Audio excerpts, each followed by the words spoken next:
রাতে যা করিস তাতে কোনো দুঃখ নাই, দিনান্তে সন্ধ্যাবেলা দুই বাহু তুলে একবার বদনে হরি বলে ডাকিস, তাহলে হরির কৃপা লাভ হয়ে যাবে। এই হরি ডাকাটা শিক্ষা দিয়েছেন নিতাই। যখন লালাবাবু বললেন যে আমি, স্ত্রীকে বলছেন শোনো, তোমাকে এই পঞ্চভূত দ্বারা তোমাকে গ্রহণ করেছি ব্রাহ্মণের মন্ত্র দ্বারা, কিন্তু দুর্ভাগ্যের বিষয় এই রাজত্ব ছেড়ে আমাকে চলে যেতে হবে। বলেছে কেন প্রভু, কি হয়েছে? স্বামী স্ত্রীর কাছ থেকে বিদায় নিচ্ছে। কি শিক্ষা দেয় সনাতন ধর্ম?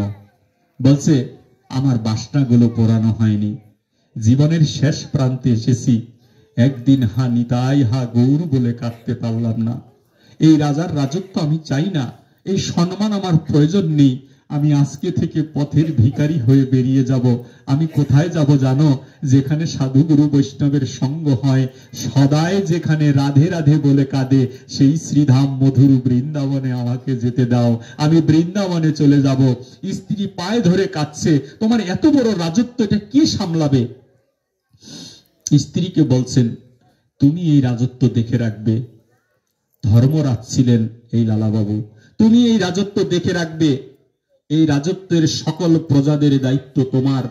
আলোচনা কাঁদতে কাঁদতে সারা রাত্রি পার করে প্রাতকালে বাম্পা সর্বপ্রথম ঘর থেকে বের করে দিয়ে লালাবাবু ঘরের বাহিরে যখন যায়, পিছন থেকে ডেকে ডেকে সহধর্মিনী বলছে প্রভু তোমায় তো ফিরাতে পারলাম না, তবে তুমি যেই মহাপ্রভুর জন্য রাস্তায় বেরিয়েছো, যদি মহাপ্রভুর সাথে কোনোদিন দেখা হয়, কোনোদিন যদি প্রভুকে দেখতে পাও, প্রভুকে বলবে যে আমি জনম দুঃখিনী, তোমার জন্য তোমাকে ছেড়ে দিয়েছি, মহাপ্রভুকে দেখবে বলে আমি তোমাকে ছেড়ে দিয়েছি। এই কথা মহাপ্রভুর চরণে বলবে। আমাকে দিয়ে কোনোদিন মহাপ্রভুর সেবা হবে না। লালাবাবু পিছন থেকে ছুটে এসে তার সহধর্মিনীকে বলছে তোমার জন্য একটি ব্যবস্থা দিয়ে যাই। আমি ভাগবত আসরে গিয়ে শুনেছিলাম, দিনান্তে একবার যেন হা নিতাই হা গৌর বলে যেন কাঁদতে পারি। যদি হা নিতাই হা গৌর বলে কাঁদো, তাহলে তোমার ভজন সাঙ্গ হয়ে যাবে।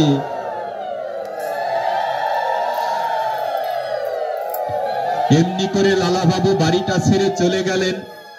একটা রাজা স্বর্ণ পঞ্চালিকা গায়ে, পঞ্চালিকা শব্দের অর্থ চাদর, স্বর্ণের চাদর গায়ে দিয়ে যে রাজা ঘুরে বেড়াতো, সেই রাজা হরি নামের জন্য পাগল হয়ে রাস্তার ভিখারি হয়ে তিনি বৃন্দাবনে চলে যায়।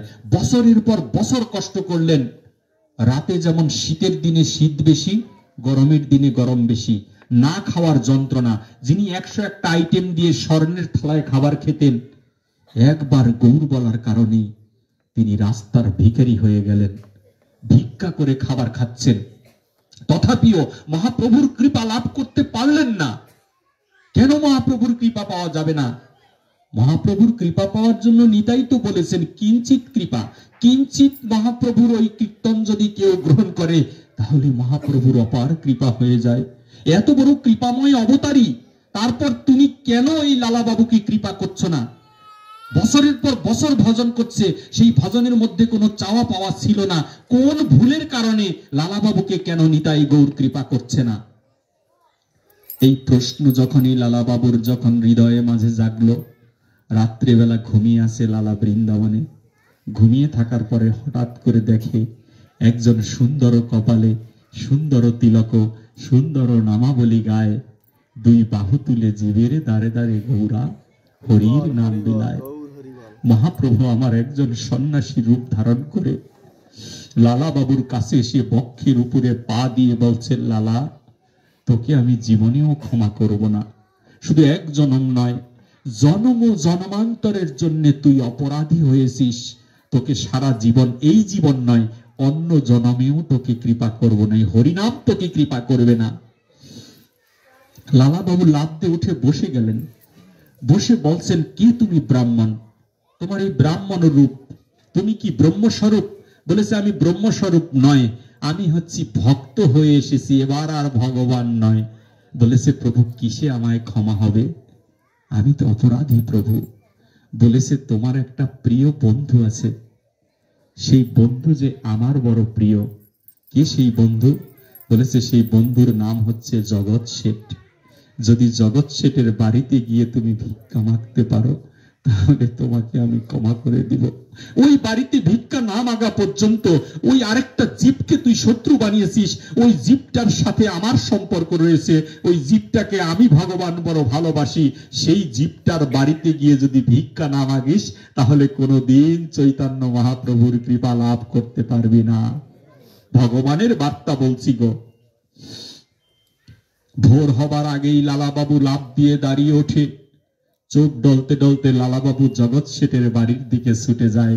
জীবনে যে বাড়ি কোনোদিন যায়নি, এবং দুই বন্ধু ঘোষণা দিয়েছিল দেখা মাত্র একজন আরেকজনকে গুলি করে দিবেন, এত শত্রুতা, অথচ একটা দর্শন পরিবর্তন করে দিল।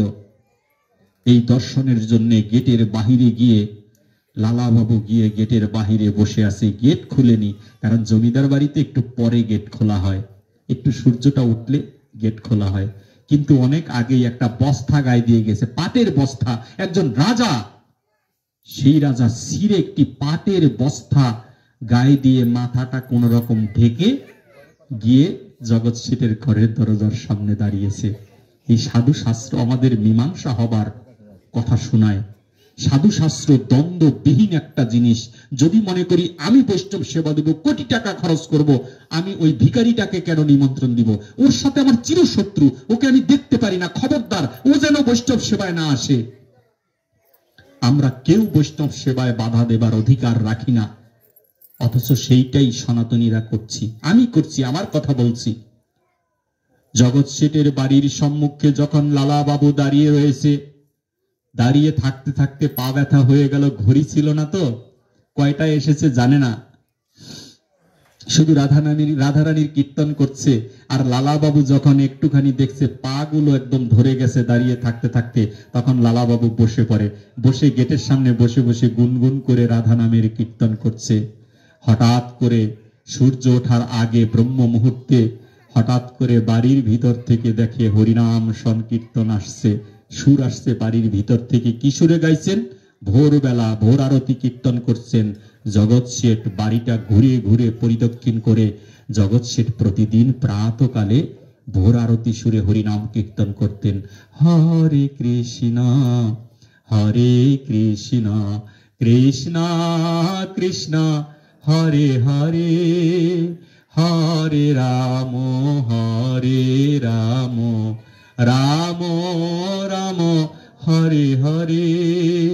এইরূপ যখন কীর্তন সুর আসছে, লালাবাবু ওই স্টিলের ইস্পাত দিয়ে তৈরি করা সেই দরজার সাথে তার মাথা ঠুকে মরছে, বলছে কে আসো ভিতরে, দরজাটা খুলে দাও, আমি সম্মুখে গিয়ে হরিনাম সংকীর্তন শ্রবণ করতে চাই। পাগলের মতো করে রক্তাক্ত হয়ে যায় লালাবাবু, তথাপিও গেট কেউ খুলছে না। কিছু সময় পরে শব্দ পেয়ে দারোয়ানটা ছুটে আসে। দারোয়ান এসে বলে, কে আপনি? গেট খুলে দেখে একজন বৃদ্ধ, একজন ভিখারি সালার বস্তা মুড়ো দিয়ে কান্না করছেন, বলছে গেট খুলে দাও। বলছে দূরে যাও, দূরে যাও, ভিক্ষা দেওয়া হবে না, এখন আমাদের মহারাজ ভিক্ষা দেয় না। বলেছে আমি ভিক্ষার জন্য এসেছি বটে, কিন্তু আমি মহারাজের সাথে দেখা করতে চাই। বলেছে মহারাজের সাথে এখন দেখা হবে না, এই রাজা এখন মনোমুগ্ধকর ভাবে হরিনাম সংকীর্তন করছে, এখন তাকে বাধা দেওয়া যাবে না, ডাকা যাবে না। প্রভু কীর্তন করে স্নান করে পূজাশ্রা করে তারপরে দান বাক্স খুলবেন, তিনি সবাইকে দান করার জন্য ভিখারীদেরকে তখন আসবেন, আমি আপনার সিরিয়ালটা আগে দিয়ে রাখবো। একটা রাজা হয়ে আরেকটা রাজাকে আটকাচ্ছে কি? ওই দারোয়ানটা আটকে দিচ্ছেন। আর ওই ভিখারির মতো করে রাজা লালাবাবু বসে রইলেন বস্তা মোড়া দিয়ে। সনাতনীরা এই তথ্য জানি না বলে আজকে আমাদের সমস্যার সৃষ্টি হয়েছে। যখন গেটটা খুলছেন, দারোয়ানের সাথে কথা বলছেন, আর রাজা হরিনাম শ্রবণ করতে করতে জগৎ শেঠ বলছেন, কিরে দারোয়ান, কার সাথে কথা বলছিস? ওই কণ্ঠটা আমার বড়ই পরিচিত, বহুদিন আগের বন্ধু তো। বলছে কণ্ঠটা বড় পরিচিত আমার। বলেছে এই কণ্ঠটা পরিচিত হলে কি হবে, সে তো একজন ভিখারি। বলছে ও ভিক্ষা নিতে এসেছে, তাহলে রাজামশাই আপনি স্নান করে আসেন, পরে এসে পূজাশ্রা করে আসেন, ওনাকে আমি সিরিয়াল দিয়ে রাখছি। বলছে না রে, কণ্ঠটা খুব আনন্দ দিয়েছে, ওর সাথে একটু দেখা করে যাই। বলছে ওর সাথে কেন দেখা করবেন, আপনি না আগে ভগবানের সেবা দেন? দারোয়ানকে জগৎ শেঠ বলছে, তুমি হয়তো জানো না, ভগবানের সেবার চেয়ে ভক্তের সেবাই শ্রেষ্ঠ। আমি যেন ওই ভিখারির সেবায় যেন লেগে যাই, আমাকে ওই ভিখারির সেবায় লাগিয়ে দাও, আমাকে সুযোগ করে দাও যেন ওই ভিখারির সেবায় আমি যেন লেগে যেতে পারি। সেই ভিখারির ভেসে আসা লালাবাবু আস্তে আস্তে করে বাড়ির ভিতরে প্রবেশ করে ভেবেছিল, দেখলে পুরনো শত্রুতা মনে হবে, আমায় মনে হয় গুলি করে মেরে দিবে। বন্ধুর সম্মুখে গিয়ে যখন দাঁড়ায়, তখন জগৎ শেঠ বলছে, কে গো তুমি, কোন গ্রাম থেকে এসেছো? বলেছে, আমার কোনো গ্রাম নেই। কি নাম, কি ধাম, পরিচয় দাও। বলেছে, আমার কোনো নাম নেই, আমার একটা ধাম আছে, সেই ধাম হচ্ছে শ্রীধাম বৃন্দাবন। এই বৃন্দাবনে শ্রীমতী রাধারানীর জন্য, ওই হরি কথা কৃষ্ণ কথার সাথে যুক্ত হবার জন্য এই বৃন্দাবনের মাটিতে এসেছি, আমাকে কৃপা করো একবার রাজা। বলেছে, তুমি ভিক্ষা চাও না, আমি তোমাকে কথা দিচ্ছি, আজকে তোমায় এমন ভিক্ষা দিব যেই ভিক্ষার জন্য তোমাকে কোনো দিন না খেয়ে থাকতে হবে না। রাজা তো বলেছে, একটা গোলাই তোমাকে দিয়ে দিব, সারা জীবন নয়, তোমার নাতি পুতিও খেয়ে যেতে পারবে। আর লালাবাবু বললেন, তোমার এই ভিক্ষা নেবার জন্য আসিনি, আমাকে কি ভিক্ষা দিবে তুমি জানো? তোমার কাছে ভিক্ষা মাগতে এসেছি ঠিকই, মহাপ্রভু বলেছেন না, শোনো শোনো নিত্যানন্দ, শোনো হরিদাস, মোর এই আজ্ঞা করহ প্রকাশ, প্রতি ঘরে ঘরে গিয়া করো এই ভিক্ষা, বলো কৃষ্ণ কহ কৃষ্ণ, করো কৃষ্ণ শিক্ষা। মহাপ্রভু বলেন, এই ভিক্ষা মাগো, এইটা ভিক্ষা, যে কৃষ্ণ কথা বলতে এসেছি, এটা ভিক্ষা। আমি আপনাদের কাছে আমাকে দিয়ে বলাচ্ছেন, আমি আপনাদের দ্বারে দ্বারে এখন ভিক্ষা করছি, যে কৃষ্ণ কথা শ্রবণ করার ভিক্ষা। লালাবাবু জগৎ শেঠের চরণের সম্মুখে বসে বসে বন্ধুর চরণ ধরে কাঁধে বলেছে, কি করছেন আপনি? আপনি জানেন না এই বৃন্দাবনে এমন করতে নেই? বলেছে, না গো, তোমার এই চরণ কতদিন দেখি না, তোমার এই চরণের জন্য এসেছি। তার গায়ে থাকা ছোট্ট একটা কাপড়, শীর্ণ হয়ে যাওয়া কাপড়, কাপড়ের আঁচলটা টেনে নিয়ে জগৎ শেঠের চরণ মুছে দেয়। বলছে, জগৎ শেঠ, তুমি কত ভাগ্যবান, তুমি কি জানো তোমাকে একজন অনেক ভালোবাসে? বলেছে, কে সে? আমি রাজা, আমাকে কতজন ভালোবাসতে জানে? বলেছে, কতজনের মতো ভালোবাসা নয় গো, একজন তোমায় খুব ভালোবাসে, আমি স্বপ্নে দেখেছি। কে সে? বলছে, কে? ওই বস্তা মুরুদি কথা বলছে, মুখ দেখলে তো বন্ধুকে চিনি যাবে। বলছে, কে সে, তার নামটা বলো। বলেছে, সে সত্যযুগে নারায়ণ ছিল, ত্রেতা যুগে রামচন্দ্র, দাপর যুগে পরমেশ্বর ভগবান শ্রীকৃষ্ণ, আর কলির যুগে শ্রীমান শ্রীকৃষ্ণ চৈতন্য মহাপ্রভু। এই মহাপ্রভু তোমার কথা বলেছে, তোমার চরণে আমাকে একটু স্থান দাও। বলতে বলতে টান দিয়ে জগৎ শেঠ তখন তার মাথার ছালাটাকে সরিয়ে দেয়, সরিয়ে দিয়ে তাকিয়ে দেখে আর কেউ নয়, আমার প্রিয় বন্ধু লালা আমার সম্মুখে। লালাকে টান দিয়ে জড়িয়ে ধরে বলে, ওরে লালা, তোর বাড়িতে আমি ভিক্ষা মাগতে চেয়েছিলাম, অথচ তুই আমার বাড়িতে ভিক্ষা নিতে এলি। আয় এবার আমার বক্ষে আয়, দুই ভাই মিলে চার বাহু তুলে হরিনাম সংকীর্তন করে আমাদের জীবন ধন্য করব।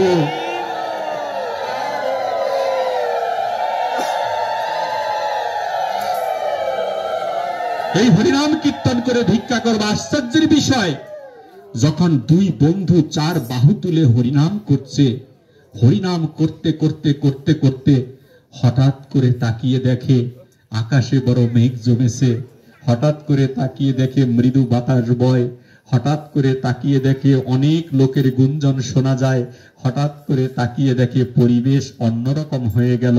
অন্যরকম পরিবেশের মধ্যে দুই বাহু তুলে দুই বন্ধু চার বাহু তুলে কীর্তন করছে, হরিনাম সংকীর্তন করছে বৃন্দাবনে। সেই হরিনাম দেখতে দেখতে দুই দিকে তাকিয়ে দেখে দুই বাহু তুলে সেই চারটি বাহু নয়, দুই দিকে তাকিয়ে দেখে চার বাহু তুলে আটটি বাহু দিয়ে হরিনাম কীর্তন করছে। হঠাৎ করে লালাবাবু তাকিয়ে দেখে আর কেউ নয়, সেই পতিত পাবন হরি শ্রীমান শ্রীকৃষ্ণ চৈতন্য মহাপ্রভু নিত্যানন্দ প্রভুর সহিত দুই ভাই মিলে ওই দুই বন্ধুর সাথে হরিনাম কীর্তন করছে। এই চার কীর্তন দর্শন করার জন্য বৃন্দাবনের হাজার হাজার বৈষ্ণবেরা ছুটে এসেছে। তাকিয়ে বলছে, প্রভু কোন কৃপায় আমি কৃপা পেয়েছি? লালাবাবু বলছেন, প্রভু আমাকে তুমি এইভাবে কৃপা করবে? আর নিত্যানন্দ প্রভু বললেন, কৃপা শুধু তুমি একা পাওনি লালা, দেখো তো একে চেনো কিনা। তাকিয়ে দেখছে আর কেউ নয়, তার সহধর্মিনী, লালা বাবুর সহধর্মিনী দাঁড়িয়ে আছে। বলছে, এ তুমি কি করে এখানে আসলে? বলছে, কেন, তোমাকে না পাঠিয়ে দিয়েছিল? তোমাকে ধর্ম পথে পাঠিয়ে দিয়ে এই নারী যেদিন ঘরে ফিরেছিল, তুমি তো আরো 10 বছর পরে মহাপ্রভুর কৃপা পেলে, কিন্তু এই নারী তৎক্ষণাৎই মহাপ্রভুর কৃপা লাভ করেছে এবং তাকে দেখো, তোমাকে দেখার জন্য নিয়ে এসেছি। তখন আরো যুগলে যুগল হয়ে গেল, মহাপ্রভু আর নিতাই হয়েছে যুগল। আর এই দিকে জগৎ শেঠ লালাবাবু তাদের সহধর্মিনী একজনের কারণে আরেকজনকে টেনে নিয়ে গেল ভগবানের হরিনাম সংকীর্তনের জন্য। আমরা এইখান থেকে যদি বেরিয়ে না আসতে পারি, যত হরিনাম করি না কেন, যত ভজন করি না কেন, যত মালা জপ করি না কেন, এগুলো তো নাটক, অসৎক্রিয়া, কুটিনাটি, সার অন্ন পরিপাটি, অন্ন দেবে না করিহ রতি, আপন আপন স্থানে পীড়িতি সবাই টানে, ভক্তি পথে বড়ই বেগতি। এই ভক্তি পথটাই যে বেগতি লেগে আছে, এই বৈষ্ণব শাস্ত্র আমাদেরকে এই শিক্ষা দিয়ে যায়। আজকে সেই শিক্ষাটাকে ভুলে গিয়ে ওই লালাবাবু জগৎ শেঠ তো কোটি কোটি ডলারের রাজত্ব নিয়ে ঝগড়া করেছে, তাদের দ্বন্দ্ব হয়েছে, বিশাল সম্পত্তির ব্যাপার। এবার আমার আছে 2% জায়গা, তাই নিয়ে 10 জনের সাথে গন্ডগোল, পুরা গ্রামই তো ধ্বংস করে দিলাম আমি। আমাকে দিয়ে কি মহাপ্রভুর কৃপা হবে? কি বা দ্বন্দ্ব, কি বা মারামারি, কি বা বিদ্বেষী, এই সমস্ত ভাব আজকে থেকে 550 বছর আগে শেষ হয়েছে। ওরে একলা নিতাই, একলা নিতাই, একলা নিতাই, একলা নিতাই, হরি নাম দিয়ে জগৎ মাতালে আমার, একলা নিতাই। নিত্যানন্দ প্রভু তাই এই জগৎবাসীকে শিক্ষা দেবার জন্য, এই গৌর কথা হরি কথা শিক্ষা দেবার জন্য জীবের দ্বারে দ্বারে এই কৃপার পসরা নিয়ে ঘুরে বেরিয়েছে। বলেছে, তোদের কোনো কিছুই করতে হবে না, কোনো ভজনও যদি না করিস, দিনান্তে নয়ন জলে ভেসে ভেসে একবার 2 বাহু তুলে বদনে হরি বলে ডাকো, তাহলে এই হরির কৃপা লাভ হয়ে যাবে। ওরে দাও হে ভক্তের পদ ধুলি, ধুলি গায়ে মাখি আর মাথায় মাখি, দাও হে ভক্তের পদ ধুলি, আমি বহু জন্মের অপরাধী, দাও হে ভক্তের পদ ধুলি। জয় জয় নিতাই গৌর সীতানাথ পতি প্রেমানন্দ, হরি ধ্বনি বলবান, হরি হরি বল। আমরা সবাই মিলে দাঁড়িয়ে কীর্তন করব এবং মৃদঙ্গ, দাদাজি একটু মৃদঙ্গটা ধরেন, কারণ মৃদঙ্গ যারা